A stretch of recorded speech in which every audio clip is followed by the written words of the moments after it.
Seguimos então com a nossa leitura do livro A Caminho da Luz, ditado por Emmanuel ao médium Chico Xavier. Época de transição. As lutas da reforma.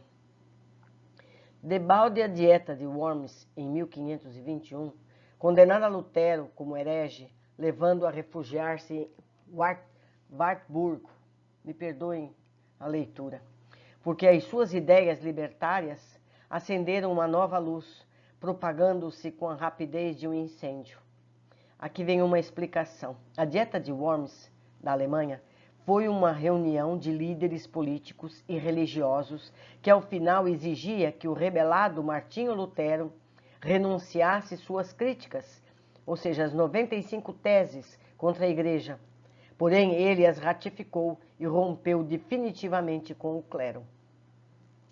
A Igreja, então, começou a sofrer os golpes mais fortes e mais dolorosos, porque alguns príncipes ambiciosos se aproveitaram do movimento das massas, confiscando-lhes bens preciosos. Numerosos camponeses, empolgados pelos direitos do pensamento livre, iniciaram grande campanha contra a Igreja usurpadora, exigindo reforma agrária e sociais em nome do Evangelho. De 1521 a 1555, os centros cultos europeus viveram momentos de angustiosas expectativas nos bastidores da tragédia religiosa. Mas depois da Concordata de Augsburgo, instituiu-se um regime na mais larga tolerância recíproca. O direito do exame livre, porém, dividiu a reforma em vários departamentos religiosos, de acordo com a orientação pessoal de seus pregadores, ou das conveniências políticas do meio em que viviam. Na Alemanha, era o protestantismo com os partidários dos princípios de Martinho Lutero. Na Suíça e na França, era o calvinismo. Na Escócia, a Igreja Presbiteriana. Na Inglaterra, a questão veio a tornar-se mais grave. Henrique VIII, defensor extremado da fé católica, a princípio, por conveniência de caprichos pessoais, tornou-se o chefe do poder político, assumindo a direção da Igreja Anglicana. Na França, os huguenotes se encontravam muito bem organizados, mas surgem as complicações de natureza política, e o gênio despótico de Catarina de Médici ordena a matança de São Bartolomeu, no intuito de eliminar o almirante Coligny. O movimento sinistro, que durou 48 horas, começou em 24 de agosto de 1572, sofrendo a reforma um dos seus mais amargos reveses. Somente em Paris e subúrbios foram eliminadas 3.000 pessoas. Vejam só que absurdo. Em nome de Jesus, isso, meu Deus. Os mensageiros do Cristo deploraram tão dolorosos acontecimentos, trabalhando por despertar a consciência geral, arrancando-a daquela alucinação de morticínio e sangue. Mas precisamos considerar que cada homem, como cada coletividade, pode cumprir seus deveres ou agravar as suas responsabilidades próprias na esfera da sua liberdade relativa. Ou seja, todos vamos ter que acertar todos esses crimes, todos esses erros cometidos contra os seus irmãos. A invencível armada. As lutas na Europa em todo o século XVI, longe de colimar um fim, dilatavam-se em guerras tenebrosas, mergulhando os povos do velho mundo num terrível círculo vicioso de reencarnações e resgates dolorosos. Como se não bastassem as guerras religiosas que trabalhavam o organismo europeu desde muitos anos, surge a figura de um príncipe fanático e cruel, na poderosa Espanha de então, complicando a existência política das coletividades europeias. As lutas de Felipe II, sucessor de Carlos V, pretendiam, de algum modo, aos problemas da reforma protestante, mas, acima de tudo, colocava ele a sua ambição e o seu despotismo. Animado com as vitórias sobre os turcos e os muçulmanos, procurou reprimir a liberdade política dos Países Baixos, encontrando a mais heróica resistência. Suas atividades maléficas, mascaradas com a defesa do catolicismo, espalhavam-se por toda parte. obrigando o plano espiritual a coibir-lhe os imensuráveis abusos do poder. Foi assim que, havendo organizado a incrível armada no ano de 1588, composta de mais de uma centena de navios equipados com 2.000 canhões, 35.000 homens, a fim de atacar a Inglaterra sem motivo que justificasse semelhante agressão, viu essa poderosa esquadra destruída totalmente por uma tempestade aniquiladora. De conformidade com as providências do plano invisível, apenas aportaram às costas inglesas os espíritos pacíficos, compelidos pela força a participarem da armada destruída, a que foram lá recebidos generosamente, encontrando uma nova pátria. Se Henrique VIII havia errado como homem, o povo inglês estava preparado para o cumprimento de uma grande missão, e ao mundo espiritual competia trabalhar pela preservação dos seus patrimônios de liberdade política. Guerras religiosas. A Europa, não obstante o amparo e assistência dos abnegados mensageiros do Cristo, transportou-se ao século XVII por meio de lutas espantosas, agora agravadas com as tenebrosas criações do Tribunal da Penitência.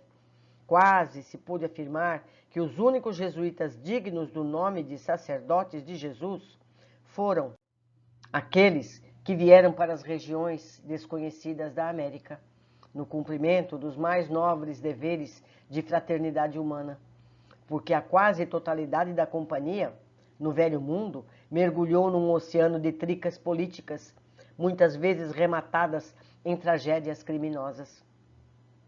As guerras de natureza religiosa estavam longe de terminar, dada a rebeldia de todos os elementos, e foi com penosos esforços que os emissários do Alto conduziram as coletividades europeias ao Tratado de Westfália, em 1648, consolidando as vitórias do protestantismo em face às imposições injustificáveis do jesuitismo. A França e a Inglaterra. A esse tempo, a França já se encontrava preparada para o cumprimento da sua grande missão junto dos povos, e sob a influência do plano invisível, criavam-se os serviços benéficos da diplomacia.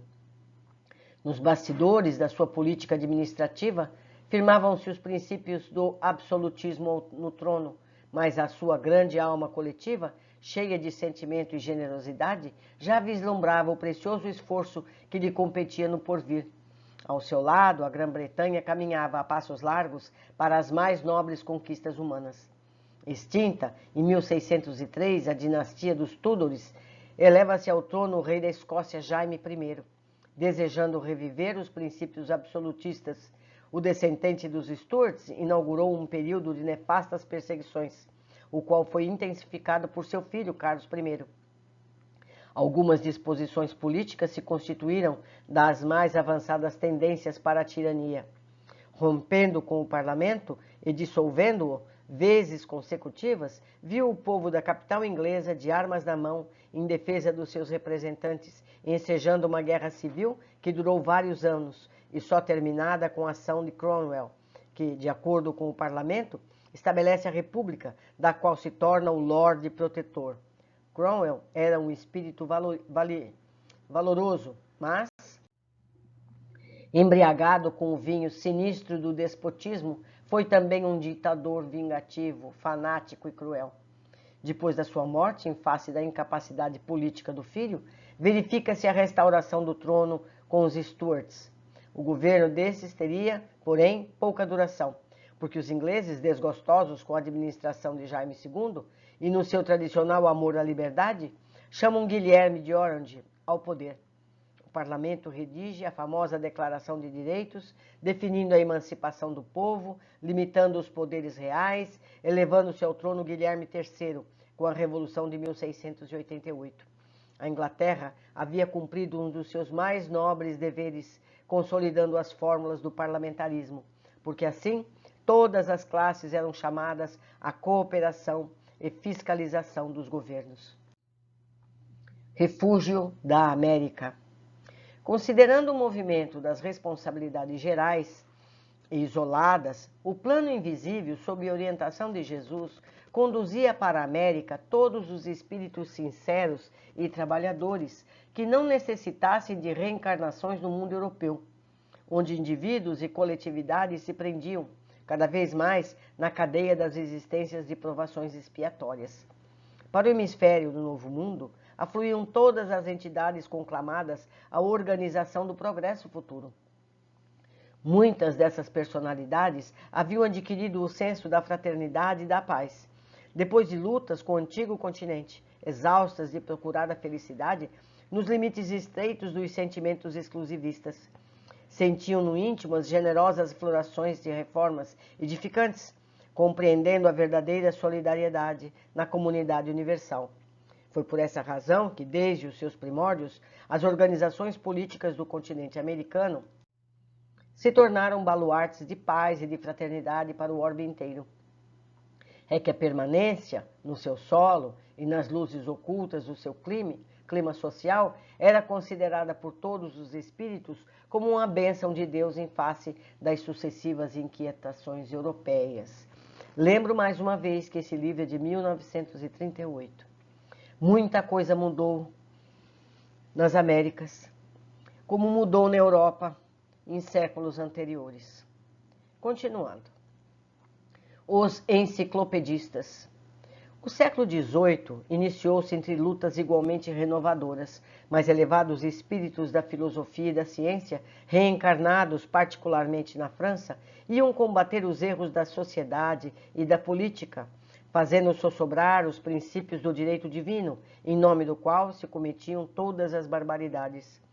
Vamos encontrar nessa pleiade de reformadores os vultos veneráveis de Voltaire, Montesquieu, Rousseau, D'Alembert, Diderot, Quesnay.